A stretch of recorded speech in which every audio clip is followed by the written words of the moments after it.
Access panel berfungsi untuk mengakses komponen. Komponen itu bisa berupa tombol, icon, menu, navigasi, status bar, dan lain-lain. Di mana komponen bersifat reusable, yaitu dapat digunakan kembali di halaman atau frame lainnya. Kemudian memudahkan untuk mengubah format dari beberapa objek sekaligus yang bersumber dari komponen yang sama. Saya pilih folder draft, pilih project mobile UI kit, double klik, kemudian saya ke tab layers dulu ya, kemudian saya pilih halaman components. Oke, saya perbesar.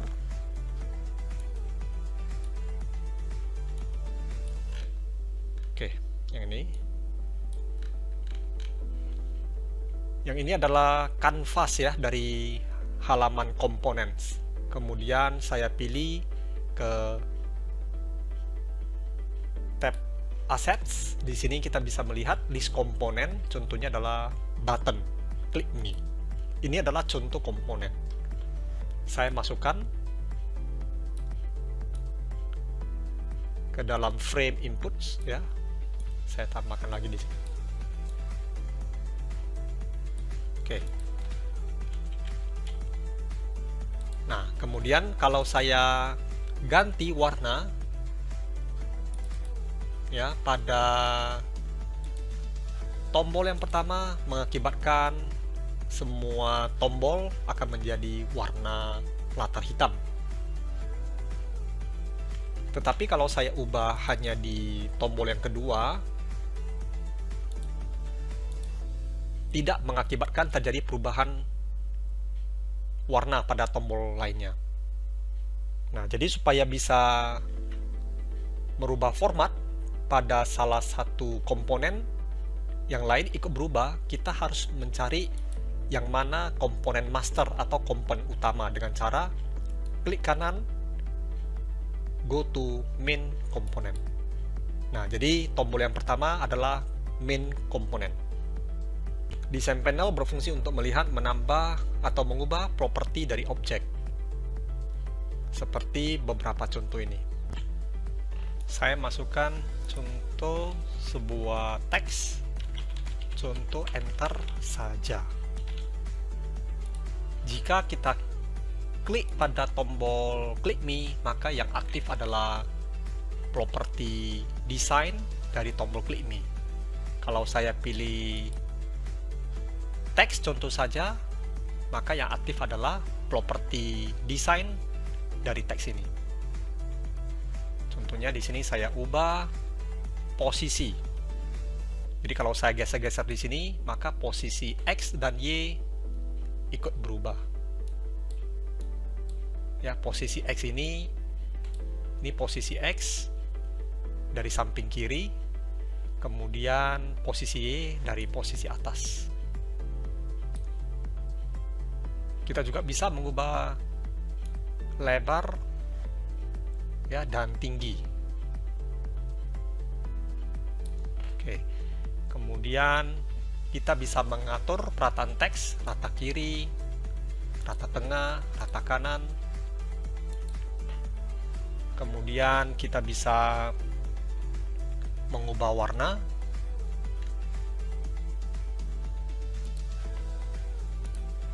Contoh saya kasih warna merah.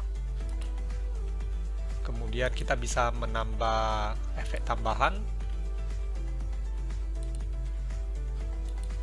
seperti layer blur ya, inner shadow, drop shadow, dan lain-lain. Saya masukkan frame baru dengan ukuran seperti ini saja. Kemudian saya masukkan objek ellipse. Saya mau perkenalkan properti constraint. Properti constraint ini mengatur posisi objek ketika terjadi perubahan ukuran frame. Sebagai contoh, saya pilih frame 1 ya dari sebelah kiri. Kemudian saya mengubah ukuran frame, ketinggian frame, objeknya tetap. Saya mengubah lebar dari frame ke kanan, posisi objek tetap. Kalau saya ubah frame sebelah kiri, objeknya ikut. Saya ubah frame ke atas, posisi objek ikut digerakkan. Nah, sekarang saya ganti constraint sebaliknya menjadi kanan bawah. Artinya kalau saya geser frame ini ke kiri, maka objek tidak ikut tertarik.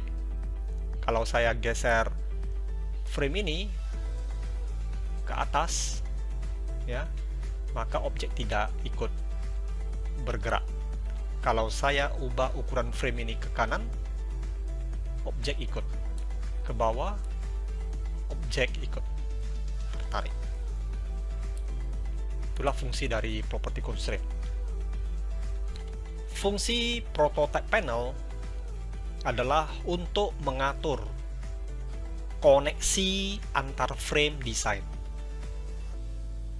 Kemudian mensimulasi interaksi pengguna terhadap aplikasi. Klik folder draft, kemudian double klik template prototyping in Figma. Saya perbesar. Di sini kita bisa melihat ada frame logout, register, login. Kemudian klik tab prototype. Nah, kita bisa melihat koneksi atau hubungan antar frame. Nah, di mana tanda ini artinya adalah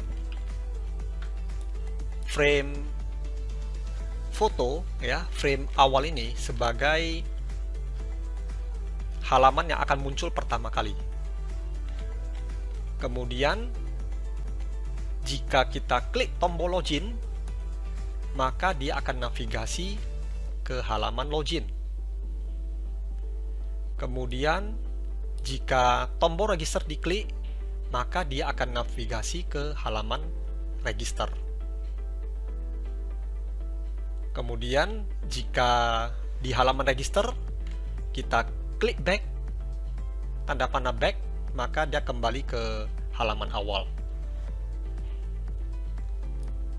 Kemudian jika kita klik back pada halaman login, maka dia akan kembali ke halaman awal. Nah, jadi untuk mensimulasikan interaksi halaman ini, kita bisa klik tombol present.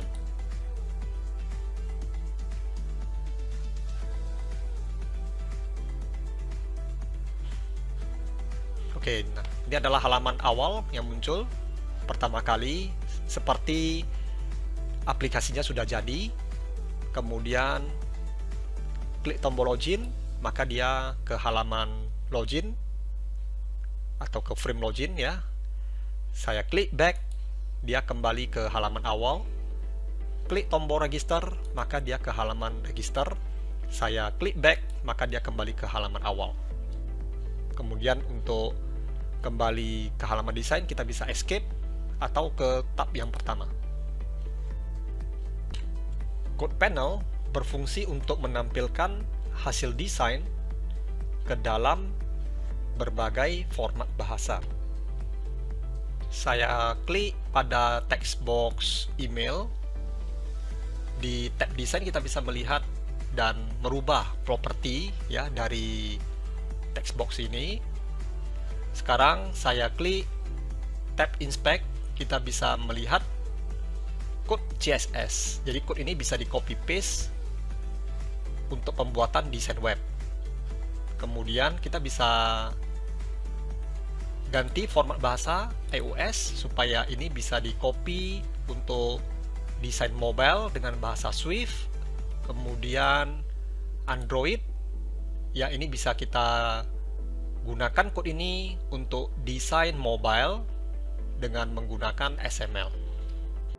Canvas merupakan tempat untuk mendesain seperti meletakkan frame, group, komponen, dan lain-lain.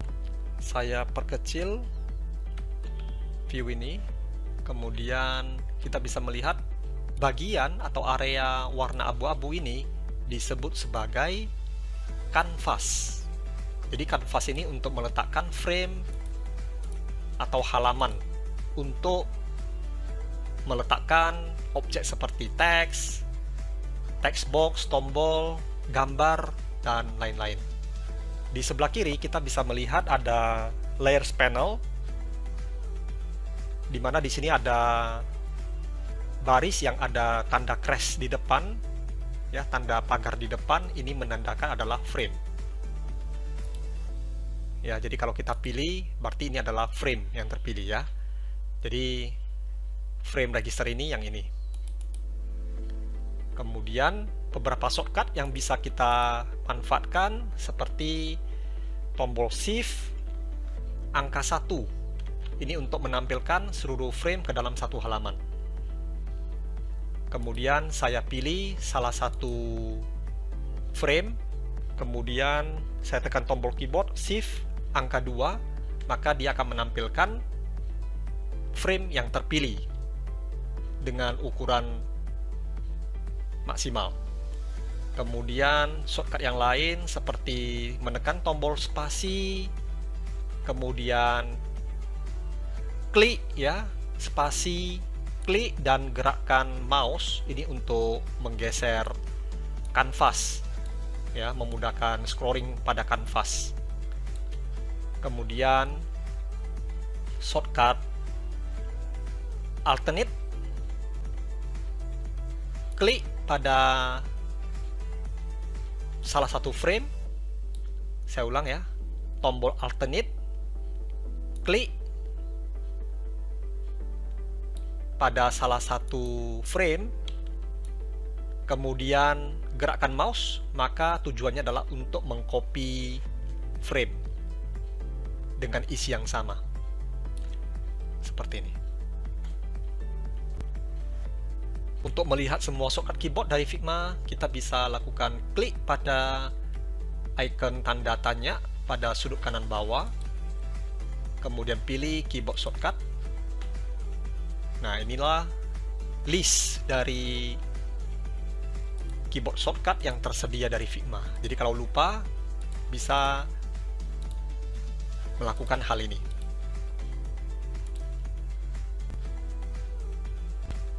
Dengan adanya fitur version history, maka memudahkan kita untuk kembali ke versi desain yang sebelumnya, terutama saat terjadi kesalahan atau hal lainnya.